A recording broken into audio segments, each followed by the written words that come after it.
बिस्मिल्लाहिर्रहमानिर्रहीम। अस्सलाम वालेकुम। Hello everyone. उम्मीद करता हूँ आप सब खैरियत से होंगे। आज जो हमारा पोएम है that's about tonight by Agha Shahid Ali. Agha Shahid Ali was the first person जिसने इंग्लिश पोइट्री में गज़ल को इंट्रोड्यूस कराया। इस पोएम में हम देखेंगे अबाउट ऑथर नेमली आगा शाहिद अली के बारे में। इस पोएम की ट्रांसलेशन और लास्ट में इसका पोएम का जो थीम होगा वो देखा जाएगा। सो टाइम को वेस्ट किए बगैर let's get started. About author Shahid Ali was born in Delhi into the illustrious Agha family of Srinagar, Kashmir. He grew up in Kashmir and left for the United States in 1976. Shahid's father Agha Ashraf Ali was a renowned educationist. His grandmother Begum Zafar Ali was the first woman जिसने कश्मीर में matric किया था। और शाहिद जो हैं वो educated थे at the burn hall school, later University of Kashmir and Hindu College, University of Delhi. He earned a PhD in English from Pennsylvania State University in 1984 और एक MFA की degree from the University of Arizona in 1985. He held teaching positions at 9 universities and colleges in India and United States. Means मुख्तलिफ colleges और universities जो United States और India के थे वहाँ पे इसने टीचिंग की थी। और ये एक शिया मुस्लिम फैमिली में इसकी पैदाइश हुई थी, but his upbringing was secular. Shahid and his brother Iqbal both studied at N Irish Catholic parochial school, and in an interview he recalled that there was never a hint of any kind of parochialism at the home. और इसकी जो death थी वो brain cancer की वजह से हुई थी दिसंबर 2001 में, and he was bird in Northampton, Massachusetts, in the vicinity of Amherst, a town secured to his beloved poet Emily Dickinson. Ali expressed his love and concern for his people in memory of Begum Akhtar and the country without a post office, which was written with the Kashmir conflict as a backdrop. He was translator of Urdu poet, और Urdu poet जैसे फैज़ अहमद फैज़, इसकी जो poetry थी उसको इसने English में translate किया था। The rebels silhouette selected poems and editor for the middle east and central Asia segment of Jeffrey Payne's Poetry of Our World. He also compiled the volume Divisioning Disunities, Real Ghazals in English. जैसे मैंने बताया था इसने English में जो है गज़ल को introduce कराया था इंग्लिश पोइट्री में। His last book was called Me Ishmael Tonight. Ishmael means Ismail. So a collection of English ghazals and his poems are featured in American Alphabets, 25 Contemporary Poets 2006 and other anthologies. अब बढ़ते हैं poem की translation की तरफ। देखो ये poem जो है फर्स्ट ऑफ ऑल जो गज़ल है जैसे मैंने बताया था, इसको इंट्रोड्यूस कराया था किसने इंग्लिश पोइट्री में? Agha Shahid Ali. The first couplet has similar radif and qafiya. यहाँ पे आपको रदीफ़ एंड काफ़िया का यूसेज मिलेगा, लेकिन देखा जाए सबसे पहले हम देखेंगे कि गज़ल, what is ghazal in English? It is traditionally composed in couplets. इसको जो है कंपोज किया जाता है कपलेट्स में। The first couplet rhymes and the subsequent couplets must end with the same word that ended the first. Each couplet must carry poetic meaning. जिसमें जो poetic जो मीनिंग होती है वो कैरी करती है हर जो मिसरा होता है। When standing alone in addition to its role in the overall composition. तो ये मैं आपको बता दूंगा कि कौन से लाइन में, एक्चुअली सारे लाइंस में ही यही यूज़ हुआ है, रदीफ़ एंड काफ़िया का यूजेज है। तो हम देखेंगे और साथ साथ मैं आपको बताता चलूँगा कि यहाँ पे ये रदीफ़ और ये काफ़िया है। और tonight is a spectacular ghazal, a clear classic in ghazals in English. और यहाँ की जो हर कपलेट है in itself is a very bold and stands in itself as a complete narrative. तो अब पोएम स्टार्ट करते हैं। Where are you now who lies beneath your spell tonight, whom else from rapture's road will you expel tonight। अब मैं यहाँ पे बताना चाहूँगा कि जो स्पेल और एक्सपेल है, स्पेल और एक्सपेल क्या है? ये काफ़िया है। और टुनाइट क्या है? ये रदीफ़ है। जो लास्ट में आता है वो क्या होता है, वो रदीफ होता है। जो पहले लाइन के साथ जिसके लिंक हो, मींस एक ही वर्ड हो उसी तरह लिखा जाए, तो उसको हम क्या कहेंगे, रदीफ। और जैसे एक्सपेल और स्पेल, तो ये दोनों जो है एक सिमिलर राइम है, तो इनको फिर हम क्या कहेंगे, ये काफिया है। अब इसकी ट्रांसलेशन देखते हैं। पहले लाइन जो है Lawrence hop titled Kashmiri song से लिया गया है। पहले लाइन में शाहिद एड्रेस कर रहा है अपने नेम जो होमलैंड है कश्मीर, और double identity, dual identity feel करता है, मतलब अमेरिकन और कश्मीरी, और अपने आप से सवाल करता है कि इस शायद कश्मीरी और एन अमेरिकन, कि क्या शायद एक कश्मीरी या अमेरिकन है। अब यहाँ पे स्पेल का मतलब है इश्तियाक, मतलब घर का इश्तियाक या शौक़। तो पोइट जो है अमेरिका में है और उसकी विश है, उसका शौक़ है कि काश मैं कश्मीर में होता, और पोइट का दिल आराम में नहीं है, means which has put his heart in unease. और एक्साइल का मतलब है वतन से दूरी, और एक एक्साइल जो अमेरिका में रहता है, जो है अपने आप को नहीं रोक सकता, means he is constantly thinking about his homeland, namely Kashmir. अब यहाँ पे एक्सपेल और स्पेल ये जो है काफिया है, और टुनाइट क्या है, रदीफ है। अगले लाइंस को देखेंगे। Those fabrics of Kashmir to make me beautiful, drink it to gem me to adorn, how till tonight। तो इन लाइंस का मतलब है, शायर कह रहा है कि वो अपने आप को कैसे सजा सकता है जबकि कश्मीर की कोई शाल है ही नहीं।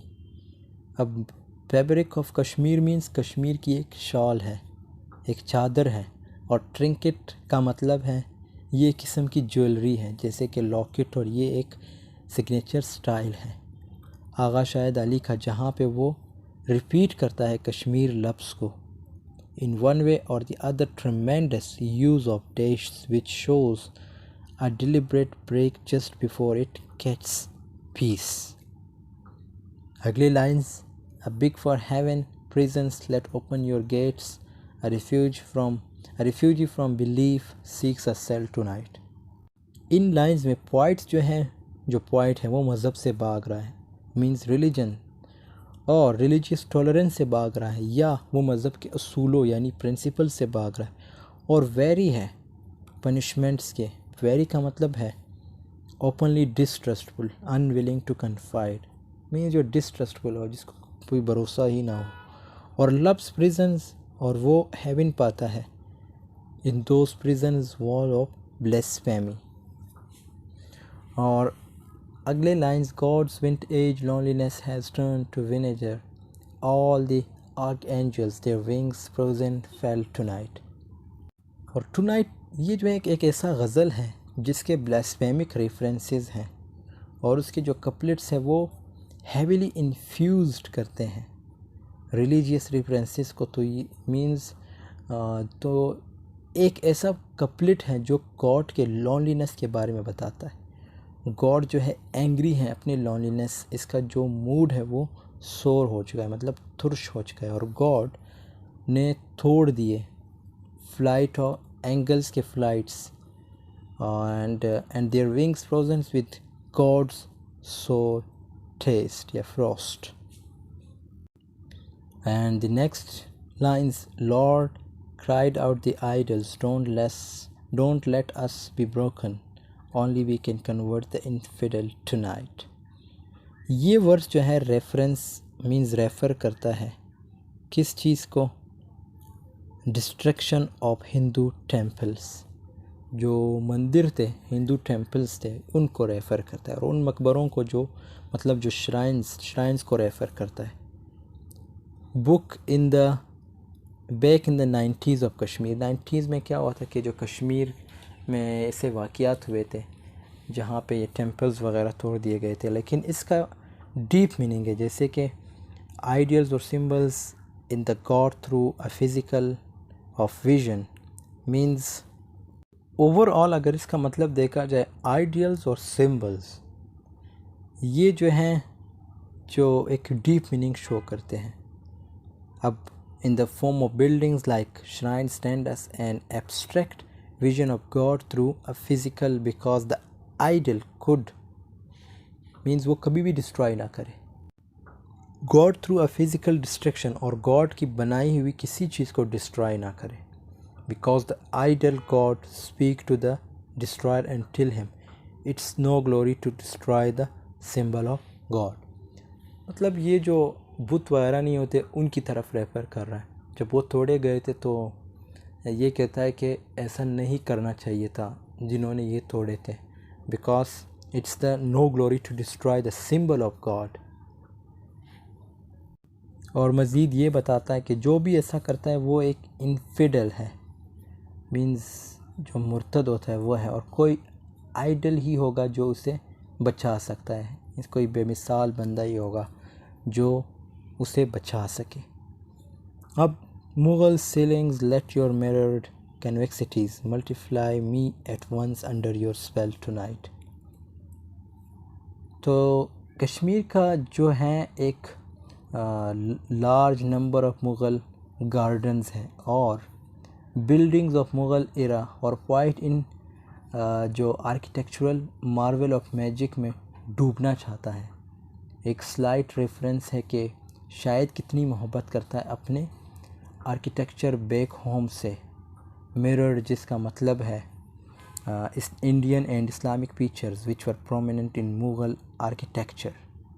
तो मिरर का ये मतलब है कि जो इंडियन और इस्लामिक फीचर्स नहीं होते, फीचर्स जो प्रोमिनेंट थे मुग़ल आर्किटेक्चर में। और अगले लाइंस में क्या कहता है, he is freed some fire from ice in pity for heaven, he is left open for God the doors of hell tonight. ये लाइंस कुछ ऐसे हैं जैसे गॉड पे टॉन्ट करना, मतलब यानी ताना देना। मतलब जो हेवन की जो कूलनेस होती है वो रिवर्स होती हैं और subjects and his best subjects, लेकिन मेजॉरिटी जो है गुनाहगारों की है और जहन्नुम के दरवाजे उनके लिए खुले हैं और उनको पुश किया जाता है हेल फायर में, और गॉड को कोई पिटी नहीं उन पर। In the heart's faint temple all statues have been smashed, no priest in sufferance left to toll its knell tonight। ईमान जो है एग्जिस्ट नहीं करता उसके दिल में, all the believes stand smashed, और लव जो है एग्जिस्ट नहीं करता उसके दिल में, और वो गैर माजरत ख्वाह भी है और घुटनों पे बैठकर अपनी माफ़ी के लिए नहीं पूछेगा। उसका जो बिलव्ड था वो भी उसे छोड़ चुका है और अब शायद वो घुटनों पर बैठकर माफ़ी मांगे। God limited these punishments, there is still judgment day, I am here sinner, I am no infidel tonight। अब ये जो 17 और 18 लाइन है, means God limit these punishments, there is still judgment day, I am a mere sinner, I am no infidel tonight। ये जो है ये गालिब की शायरी है जिसका मतलब है हद चाहिए सज़ा में अक़ूबत के वास्ते, हद चाहिए सज़ा में अक़ूबत के वास्ते, आखिर गुनहगार हूँ काफिर नहीं हूँ मैं। इसको अगर इंग्लिश में ट्रांसलेट किया जाए तो he stands in front of God enduring the punishment, I am just a sinner not an infidel, I have just seen not announce severance. और अगले लाइंस में क्या कहता है, executioners near the women at the window, damn you Elijah I will bless Jezebel tonight. Elijah का मतलब है like your honour we से, और जेजेबल जो है एक करेक्टर है।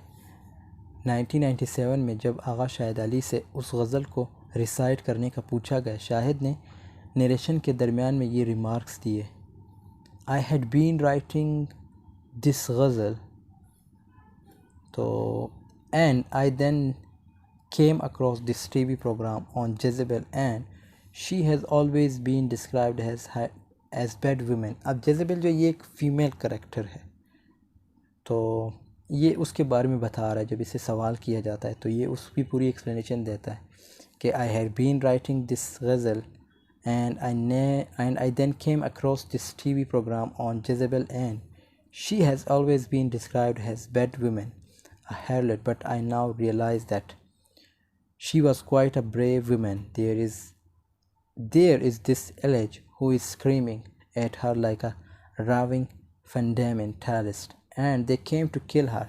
She stands at her window. She makes an indirectly heroic picture.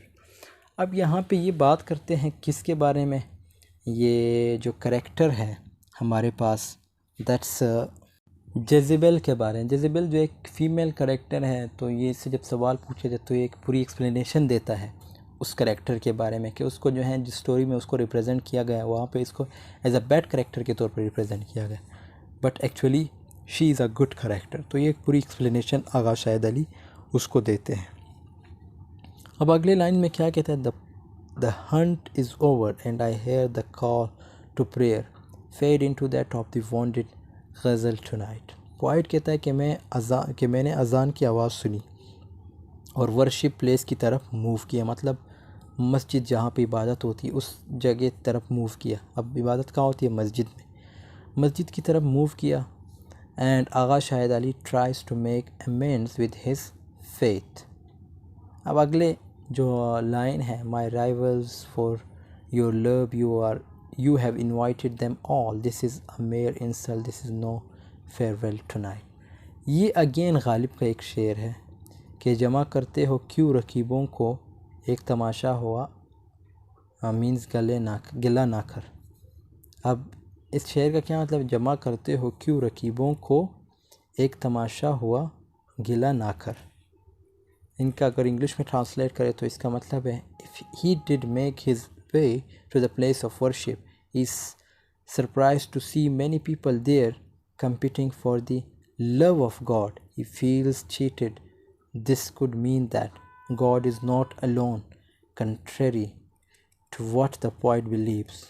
This is no farewell tonight, a hint that the poet did not give up on his faith. And I shayad only am escaped to tell thee, God sobs in my arms, call me Ishmael tonight. अब यहाँ पे जो शायद है, and I शायद, ये इसका तखल्लुस इसने यूज़ किया है। ये हम कब यूज़ करते हैं, किसी भी मींस पोइट्री में, गज़ल में। ये हर पोइट करता है, या तो अपना रियल नेम यूज़ करता है जो शायरी होती है उसके आखिर में, या फिर अपनी जो एक पेन होता है, जो ये जिस पेन से ये लिखते हैं उस पेन का नाम होता है, उस पेन के नाम को जो है लिखता है, मींस जो उसका नाम होता है पेन का, उसको इंट्रोड्यूस कराता है अपने लास्ट लाइन। लेकिन ये डिपेंड करता है शायर पे। तो यहाँ पे आगा शाहिद अली ने पेन नाम को लिखने की बजाय अपना नाम लिखा, Shahid. And I Shahid only am escaped to tell thee, God sobs in my arms, call me Ishmael tonight. अब इन लाइन्स का क्या मतलब है,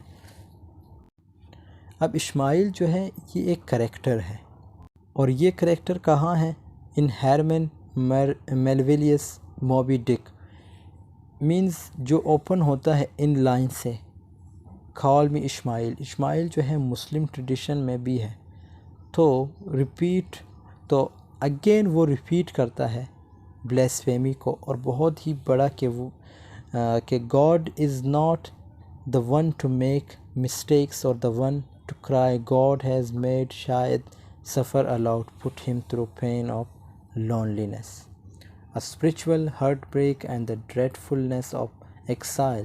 God sobs for all this in the arms of Shahid, call me Ishmael tonight because I have been exiled.